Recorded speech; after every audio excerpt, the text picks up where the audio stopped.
Good morning. সবাইকে জানাই আমার অনেক ভালোবাসা, সেই সঙ্গে বড়দের আমার প্রণাম।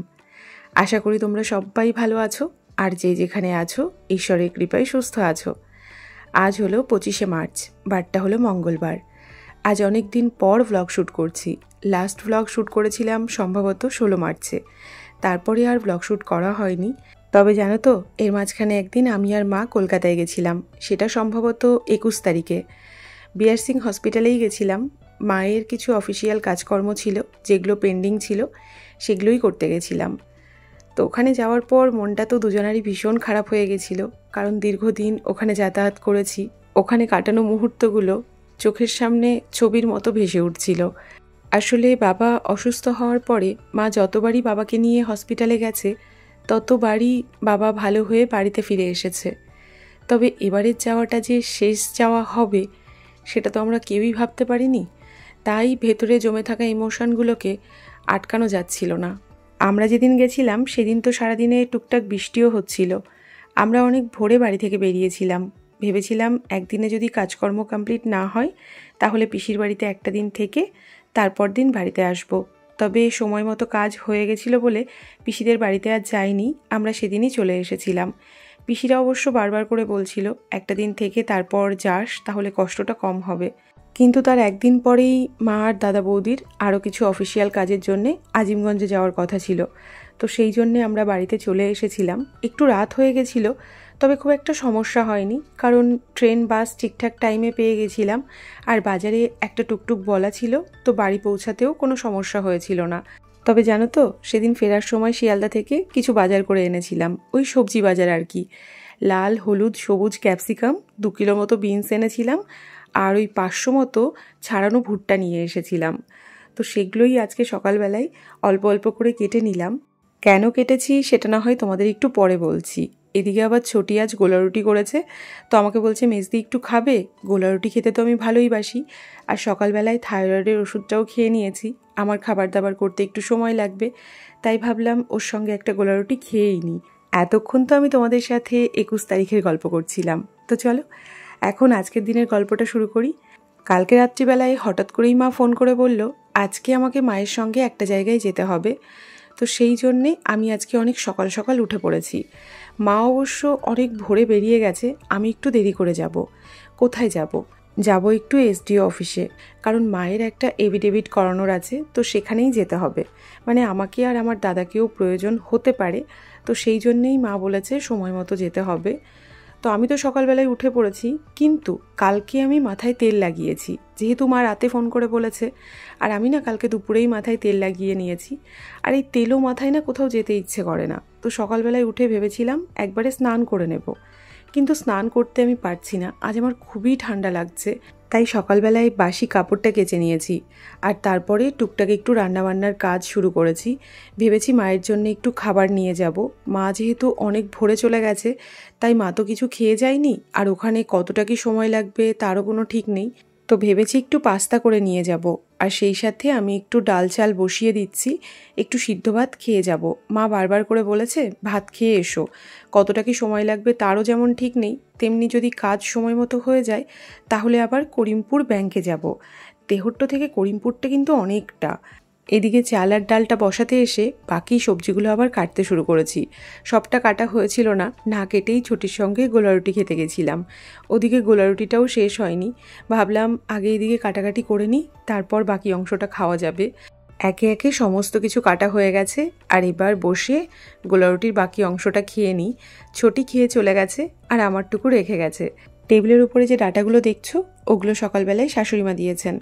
বাড়িতে একটা সজনের গাছ আছে, তো সেখান থেকেই কাকিমা আর আমার শাশুড়ি দুজন মিলে ডাটা পেরেছেন, আর প্রত্যেকের ঘরে ভাগ করে দিয়ে গেছেন। তো এদিকে আমি যে ডাল চালটা বসিয়েছিলাম, ভাতটা তো ফুটে গেছে, কিন্তু ডালটা না হচ্ছে না, কারণ সামনের দিক দিয়ে দেখছি প্রেসার কুকারটার হাওয়া বেরিয়ে যাচ্ছে। কি জানি কুকারটা আবার খারাপ টারাপ হয়ে গেল কিনা। তো এখন ভাবছি এটাকে খুলে আবার একবার লাগিয়ে দেখব, তাহলে হয়তো হাওয়াটা বেরোবে না।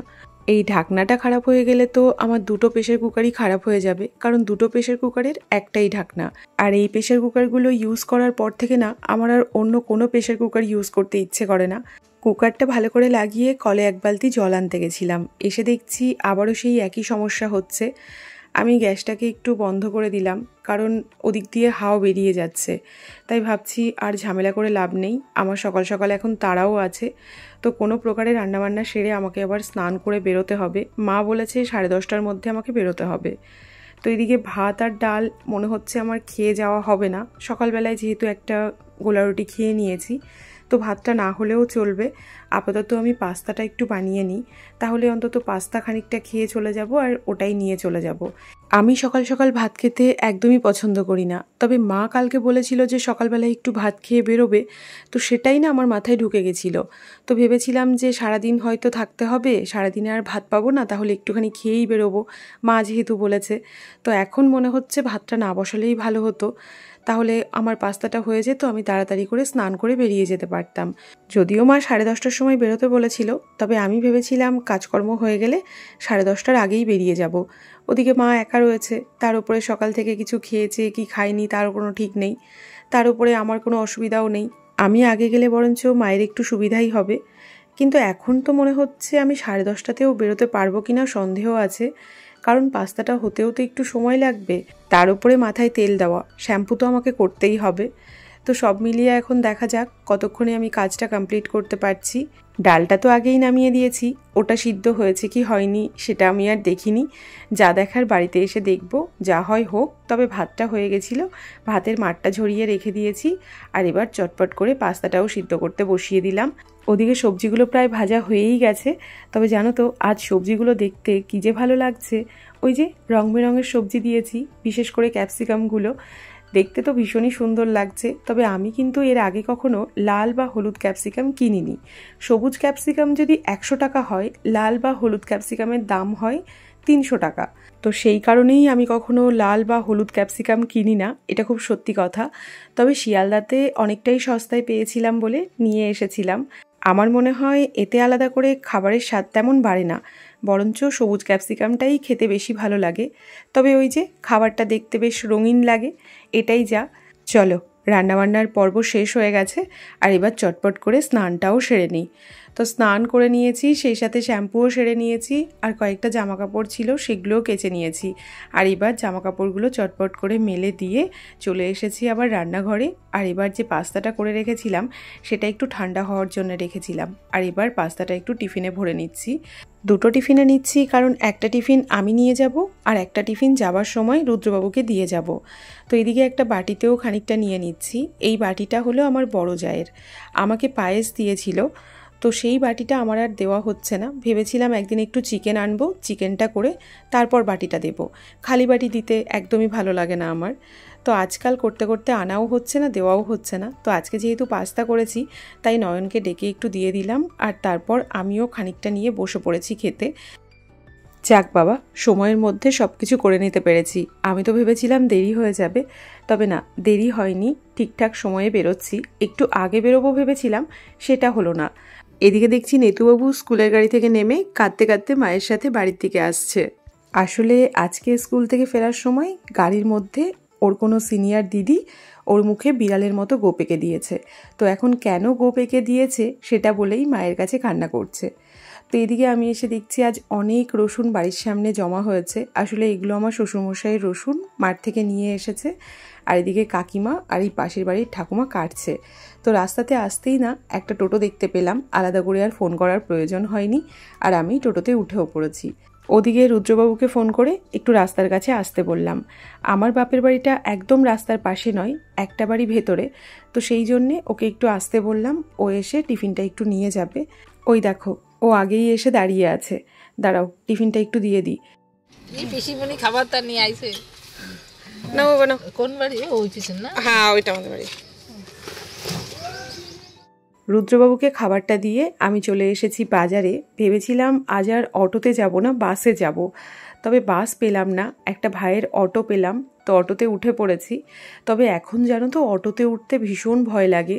যেদিন আমরা ঠাকুরদাদাকে নিয়ে কৃষ্ণনগরে গেছিলাম, সেই দিন আমাদের পাশের বাড়ির একটা ঠাকুমা আর পিসির খুব বাজেভাবে অ্যাক্সিডেন্ট হয়েছিল। তো পিসি তো সম্ভবত 8 মাস বা 9 মাসের প্রেগনেন্ট ছিল, তবে ওই পিসিটার থেকে ওর মায়েরই বেশি লেগেছিল। ওই পিসির তো একটা মেয়ে হয়েছে, মা মেয়ে দুজনাই সুস্থ আছে, কিন্তু পিসিটার মায়ের শরীর এখনও ঠিক হয়নি, যেহেতু মাথায় লেগেছিল। তো যাই হোক, সেই থেকে আমার অটোতে উঠতে ভীষণই ভয় লাগে, তবুও কখনো কখনো উঠে পড়ি। তবে আজকে না উঠে উপায় ছিল না, এই সময়টাতে না বাস একটু কম, তো সেই জন্যেই আরও উঠতে হলো। তবে অটোতে উঠলেও অটোতে আমি তেহট্ট পর্যন্ত পৌঁছাতে পারিনি, মাঝপথে আমাকে আবার নেমে যেতে হয়েছে, কারণ ভাইয়ের অটোর পেছনের চাকাটা না পাংচার হয়ে গেছে, তো সেই জন্যে ও আর যেতে পারবে না। ও আমাকে বলল, দিদি অন্য কোনো গাড়ি ধরে চলে যাও, আমি তো যেতে পারছি না। তো এখন দেখি অন্য এখান থেকে কোনো গাড়ি পাওয়া যায় কি না। যদিও ঘটনাটা তেহট্টের অনেকটা কাছে এসেই ঘটেছে, আর একটু এগিয়ে গেলে তেহট্টে পৌঁছে যেতাম। একটা অটো গেল, সে তো দাঁড়ালোই না, ভর্তি ছিল বলে। আর এদিকে বাসটা এলো, বাসটা বলছে আমি যে লাইনে যাব সেই লাইনে যাবে না।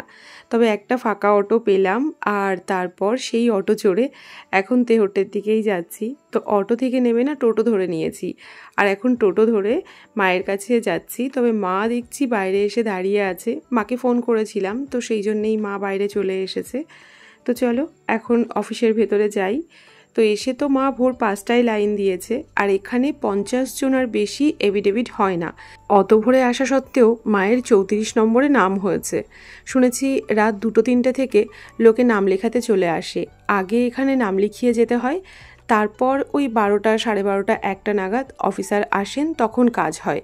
চাইলে বাড়িতে চলে যাওয়া যায়, তবে আমাদের বাড়িটা যেহেতু অনেকটা দূরে, তাই মা আর বাড়িতে যায়নি, এখানেই বসেছিল। তো আমাদের কাজকর্ম হয়ে গেছে। আজকে যিনি অফিসার ছিলেন তিনি খুব ভালো মানুষ ছিলেন, আমাদের না আসলেও হতো। কথা তো ছিল শুধু দাদা আর আমি আসবো, কিন্তু আমার দাদা বৌদিকেও নিয়ে এসেছে, আর আমার ভাইপোও বাড়িতে থাকবে না, মা বাবার সঙ্গে আসবে বলে বায়না ধরেছিল, তাই ওকেও এই রোদের মধ্যে নিয়ে আসতে হয়েছে। তো এখন তো কারোরই না আসলে হয়ে যেত মনে হচ্ছে, কিন্তু আমরা সপরিবারেই চলে এসেছি বলতে পারো। আসলে এর আগেও 3-4টে এভিডেভিট করানো হয়েছে। তো যার এভিডেভিট করানো হয়েছে আর যার যার ডকুমেন্টস দেওয়া ছিল তাদের প্রত্যেককেই দেখতে চেয়েছিলেন। তো আজকে যেহেতু আমার আর আমার দাদার দুজনারই ডকুমেন্টস দেওয়া ছিল, তো সেই জন্যেই মা আসতে বলেছিল। তবে আজকে আর আমাদেরকে প্রয়োজন হয়নি। তো এদিকে আমরা চলে এসেছি বাস স্ট্যান্ডে। তবে এই বাস স্ট্যান্ডে আমরা নামবো না, মানে আমি আর মা নামবো না, দাদা, বৌদি আর ভাইপো নেমে গেল, ওরা এখন বাড়িতে চলে যাবে, আর আমি আর মা করিমপুর ব্যাংকে যাব। তবে তার আগে আমরা দুজন একটু তেহট্ট বাজারে যাব। বাজারে মায়ের কোনো কাজ নেই, এসডি অফিসের কাজটা যেহেতু তাড়াতাড়ি হয়ে গেছে, তাই মাকে বললাম হাতে তো সময় আছে, তো তেহট্ট বাজার থেকে একটু ঘুরে যাই। বিশেষ কিছু কেনার নেই, তবে এই বাসনের দোকানটায় এসেছি একটা স্টিলের ঝুড়ি নেব বলে। এসেছি তো ঝুড়ি নিতে, তবে এই হাঁড়িগুলো দেখে আমি দাঁড়িয়ে পড়েছি। প্রত্যেকটা হাঁড়ি দেখতে এত সুন্দর লাগছে, মনে হচ্ছে সবগুলো উঠিয়ে বাড়িতে নিয়ে যাই। তো আমি এসেছি এই ধরনের ঝুড়ি নেওয়ার জন্যে। বাড়িতে আমার কাছে একটা আছে, তবে যেটা আছে সেটা একটু বড় হয়ে যায়, তাই ভেবেছিলাম একটা ছোট নেব। তবে এই দোকানে এর থেকে ছোট নেই, তো সেই জন্যে এটা আর নেওয়া হলো না। তবে না, বাসনের দোকানে যখন এসেই পড়েছি, খালি হাতে তো আমি বাড়ি ফিরবো না, তাই এখান থেকে একটা তামা লাগানো এইরকম ধরনের হাঁড়ি নেব। আমার একটা বড় আছে, তবে ছোট সাইজের একটা প্রয়োজন, তো দেখি এখন কোনটা নিই। তো এখান থেকে কি কি নিচ্ছি না নিচ্ছি এই মুহূর্তে তোমাদেরকে আর দেখাচ্ছি না, একবারে বাড়িতে গিয়ে দেখাবো। তো আমাদের বাসনের দোকানের কাজ হয়ে গেছে, আর দোকান থেকে বেরিয়ে মা তো অটো ধরার জন্যে ওদিকে যাচ্ছিল। তবে আমি মাকে বললাম না, আগে অটো ধরবো না, আগে দুটো ডাব খাবো, তারপর অটো বাস যা পাবো তাতে চড়ে করিমপুরের দিকে যাব। তো এখন চলে এসেছি ডাবের দোকানে। আজকে মা সকালবেলাতে এসছে, আমি তো পাস্তা নিয়ে এসেছিলাম, কোনো মতে একটুখানি পাস্তা খেয়েছে। আজ আবার ওনার শরীরটা খুব একটা ভালো লাগছে না, পেটটা একটু গড়বড় করছে, তো সেই জন্যেই আরও ডাব খেলাম। আর তারপর এখন যাচ্ছি অটোর দিকে। ভেবেছিলাম বাসে যাব, তবে অটোটা ফাঁকা ছিল বলে অটোতেই উঠে বসলাম, আর তারপর পৌঁছালাম নাজিরপুরে, কারণ এই অটোটা এর থেকে আগে যাবে না, এরপর আমাদের আবার অটো বা বাস ধরতে হবে। তো মায়ের এখানেও একটু কাজ আছে, তো মা মায়ের কাজে গেছে, তো আমি দাঁড়িয়েই ছিলাম। তো ভাবলাম আমারও নাজিরপুরে কিছু কাজ আছে, কয়েকদিন ধরে ভাবছিলাম একদিন নাজিরপুরে আসবো। তো যখন এখানে নেমেই পড়েছি, তাহলে আমার কাজটাও সেরেই ফেলি। তো আমি চলে এসেছি মুদি দোকানে, আর মুদি দোকান থেকে টুকটাক অনেক কিছুই নিয়ে নিয়েছি। এই যে বিরিয়ানি করার জন্য চাল, ময়দা, সিমুই, একটু মৌরি, আর সেই সাথে 1 প্যাকেট কাজু। তো এই হলো আমার মুদি দোকানের বাজার। তো চলো, মোটামুটি অনেক বড় একটা কাজ আমার হয়ে গেল, আর আমি এদিকে এখন যাচ্ছি বাস স্ট্যান্ডের দিকে।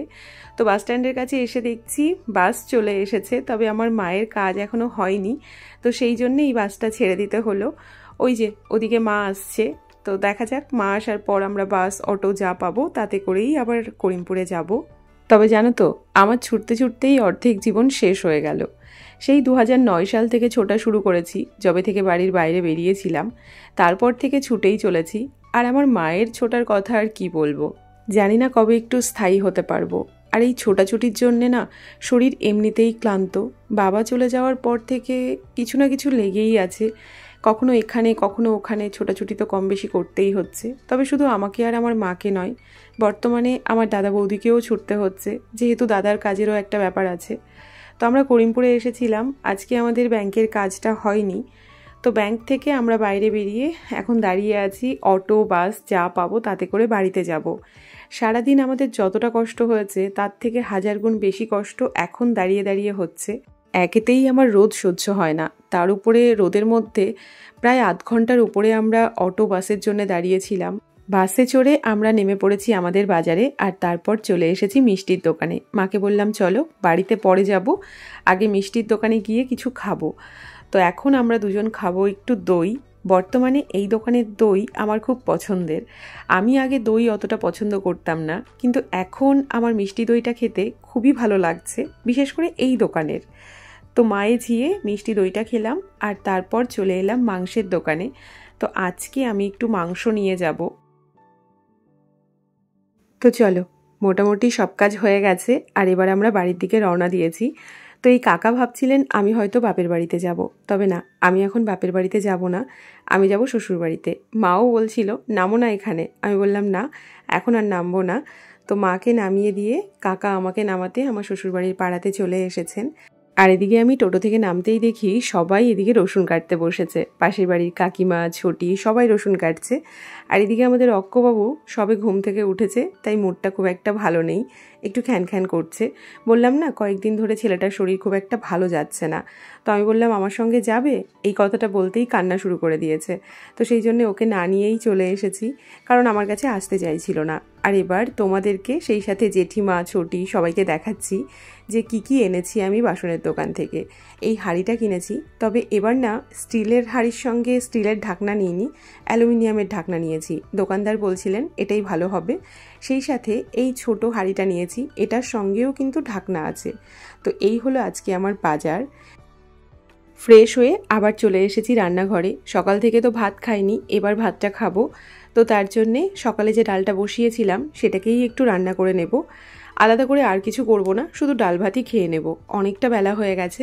তো এদিকে দেখছি অক্কবাবু আর অপর্ণা এসেছে, তাই ওদের কাছে এসে আবার একটু বসলাম।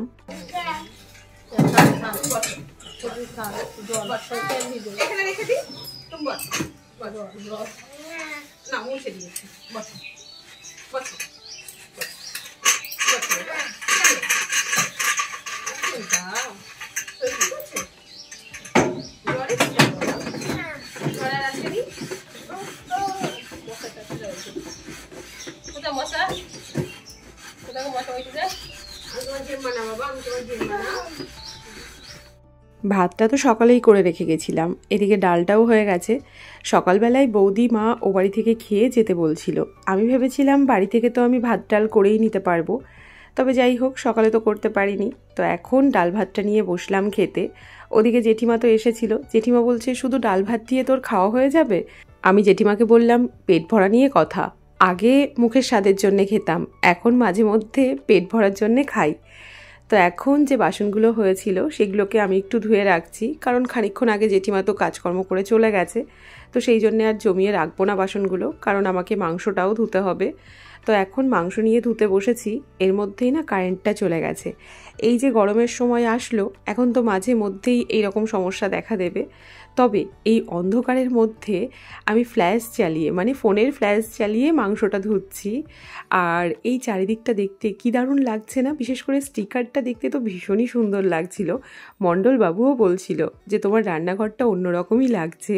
তো এদিকে মাংসটা ধুতে ধুতে কারেন্টটা চলে এসেছে, মাংসটাও ধোয়া হয়ে গেছে। আর এটাকে ফ্রিজে রেখে আমি গেছিলাম আমার জুতোর সোল খুঁজতে। তো যখন আমি মাংসটা ধুচ্ছিলাম তখন একটা কুকুর আমার জুতো নিয়ে চলে গেছিল। আমি তো বুঝতেই পারিনি, মনের সুখে মাংস ধুচ্ছিলাম। হঠাৎ করেই শাশুড়ি মা পেছন থেকে এসে বলল, তোমার যে জুতো নিয়ে চলে গেছে তুমি কি বুঝতে পেরেছো? আমি বললাম, কই না তো। তো সেই জুতো উনি নিয়ে এসেছেন, কিন্তু সোলটা খুঁজে পাওয়া যাচ্ছে না। তো সেই সোলটা খুঁজতে এই ঠাকুমাদের বাড়িতে গেছিলাম, কারণ কুকুরটা ওদিকেই গেছিল। সোল তো খুঁজে পাইনি, তবে ঠাকুমাকে ডেকে নিয়ে এসেছি, কারণ উনি না পাশে একটা ডাক্তারের বাড়িতে যাচ্ছিল ওষুধ কেনার জন্যে। তো প্যারাসিটামল ওষুধ কিনতে যাচ্ছিল, দাদুর জ্বর এসেছে বলে। তো আমি বললাম, চলো আমার কাছে ওষুধ আছে, আমার কাছ থেকে নিয়ে নেবে। তো সেই জন্যেই ঠাকুমা দাঁড়িয়েছিল, ওষুধটা ঠাকুমাকে দিয়ে দিলাম। আর এই পুচকুটা হলো ওই ঠাকুমার নাতি। ও আর ঠাকুমার সঙ্গে যায়নি, বরঞ্চ এইদিকে আরও একজন চলে এসেছে। এই দুজনাই হলো নেতুবাবুর বন্ধু। তবে দেখলে কেমন অঘটন ঘটে গেল। ওই পুচকুটা না চেয়ার থেকে পড়ে গেছে, আর উঠেই বলছে আমাকে ঋষভ ফেলে দিয়েছে। না না, ওকে কেউ ফেলেনি। ও যে কি করে পড়লো কিছুই বুঝতে পারলাম না। তবে মা কালীর অশেষ কৃপা যে ওর সেরকম কোথাও লাগেনি।